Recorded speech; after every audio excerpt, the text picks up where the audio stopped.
Ah, the horned dinosaurs.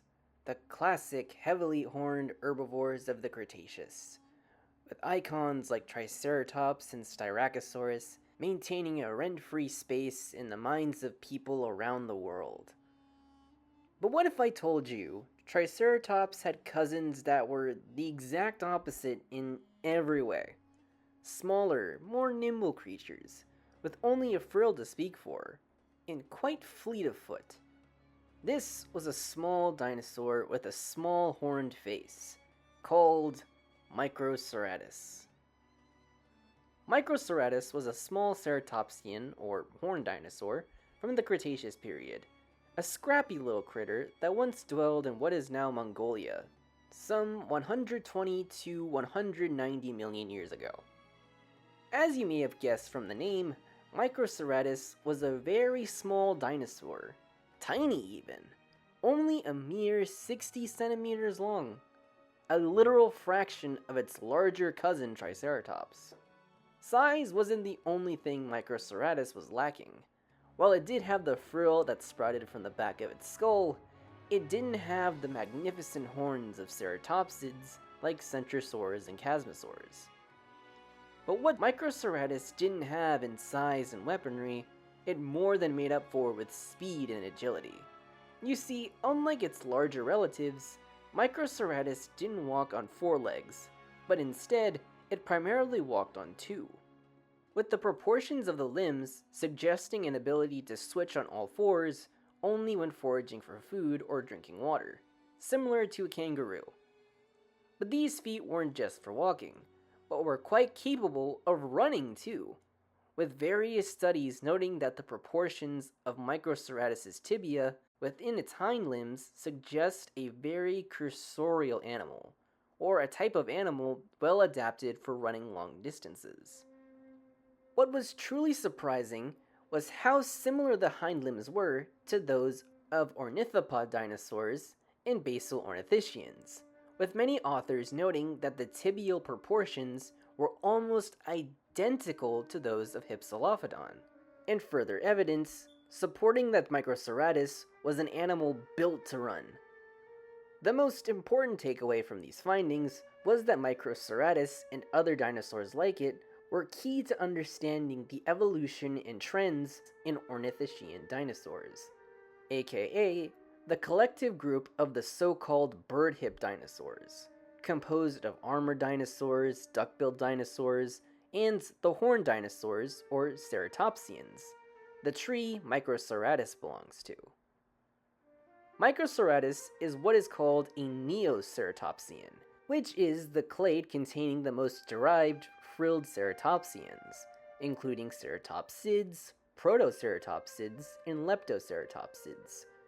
But which of the latter two Microceratus belonged to has been a debacle, with earlier diagnoses placing Microceratus as a protoceratopsid, or the more popular consensus that its remains were too undiagnostic to be placed in a specific group. This critter's classification on the ceratopsian family tree has been a bit of a conundrum.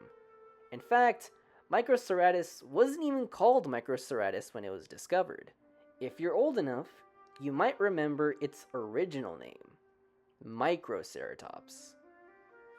When this animal was discovered in 1953, it was a collection of skull fragments, teeth, and limb bones that would be given the name Microceratops gobiensis as the type species for this new genus of dinosaur, along with a second species being named in the very same year, called Microceratops sulcidens. The name Microceratops would be used for the next 50 years.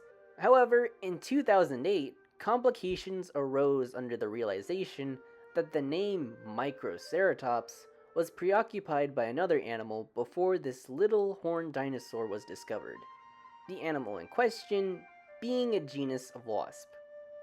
As a result, scientists opted to erect a new genus name for Microceratops, and as of 2008, this genus has been referred to as Microceratus, which really didn't change much in the grand scheme of things. But it didn't have the name for long, as times began to catch up to Microceratus, and it was soon realized that the fragmentary remains of the 1953 specimens were different from those recovered in 1975 and those that followed, with many of these later specimens seemingly distinct animals all their own, and as a result, many of these later specimens of Microceratus gobiensis were reclassified under the genus Gracilloceratops. But what about Microceratus sulcidens, you may ask? Well, as it turns out, that too was renamed as a wholly different type of ceratopsian years before, the Mongolian leptoceratopsid Asiaceratops sulcidens. Researchers found that the original Microceratus specimens were potentially those of juveniles, making them even less distinguishable or diagnostic. And if that wasn't bad enough, the original Microceratus specimens were uncatalogued and are practically lost at this time, as well as their descriptions. Go ahead, really, try to look up the original description. Seriously, really look for that description. It's only available as a physical copy at only a select few libraries around the world. And due to these issues, it's caused Microceratus to become a rather dubious genus. Even the few pop culture appearances this dinosaur has made were based on the other species of ceratopsians it was split from, with the majority of said depictions, like Disney's dinosaur, being based on the fossils of Gracilloceratops, while later in rarer depictions, like Jurassic World Dominion and its marketing websites, were based on Asiaceratops sulcidens, even getting a reveal in the films as one of, if not the first dinosaur cloned for Jurassic Park. And its appearance in Dominion caused Microceratus to become one of the most requested additions to Jurassic World Evolution 2, with fans begging for it to complete their parks almost every update. For such a small horned dinosaur, Microceratus has caused some big trouble, hasn't it?